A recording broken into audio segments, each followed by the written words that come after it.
Assalamualaikum. I hope you guys are all well and safe in your home.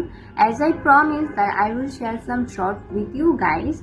So today I am making a short video. The topic is about I am making a kunafa. So I will share a recipe with you guys. So without any further delay, let's get into the video. প্রথমে আমি একটা প্যানের মধ্যে লাচ্ছা সেমাইগুলা ঢেলে নিচ্ছি। এরপরে এটা কিছুক্ষণ নাড়াচাড়া করব, কিন্তু লাচ্ছা সেমাই ঢালার আগে আপনারা ঘি বা তেল যেটা ইউজ করে নেবেন। আমি ভুলে গেছি দেখে আমি পরে অ্যাড করছি ঘি 2 চামচ এর মতো। এরপর ভালো করে নাড়াচাড়া করে একটা গোল্ডেন শেডে আনবো আমি।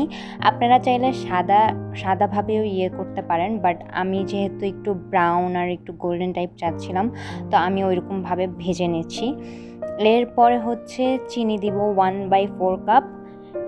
তারপর ভালো করে নাড়াচাড়া মিক্স করব যাতে চিনিটা গলে যায় সেমাইয়ের সাথে।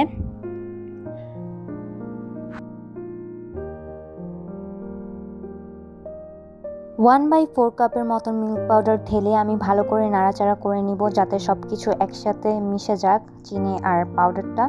এরপর আমাদের কুনাফার নিচের আর উপরের লেয়ারটা রেডি হয়ে গিয়েছে।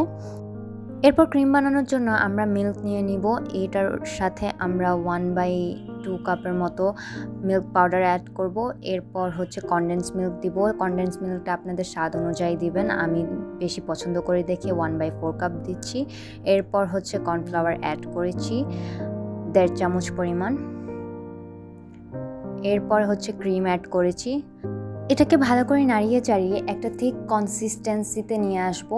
যতক্ষণ এটা না হয়, একটা থিক কনসিস্টেন্সি চলে আসলে আমরা এটাকে নামিয়ে দিব। এই পর্যায়ে কোনো ধরনের চিনি বা কিছু অ্যাড করার দরকার নাই। এলাচটা অপশনাল, বিকজ আমি একটু ফ্লেভার চাচ্ছিলাম, এই জন্য আমি এলাচ ঢেলেছি। এরপর এই যে পরিবেশন করছি সুন্দরভাবে। ক্রিমটাকে ভালো করে ঠান্ডা করার পর তারপর ক্রিমটা সেই সেমাইটার উপর ঢালতে হবে, কারণ কি গরম গরম ক্রিম ঢাললে সেটা সেমাইয়ের সাথে একবারে শুষে নেবে।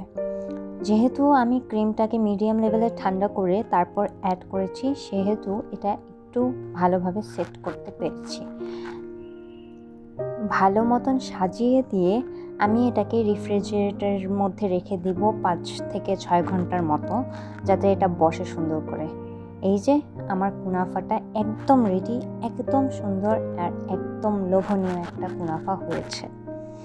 এই পর্যায়ে কুনাফাটি উঠানোর সময় আমার কুনাফাটি একটু ভেঙে গিয়েছিল, কিন্তু স্বাদে হয়েছিল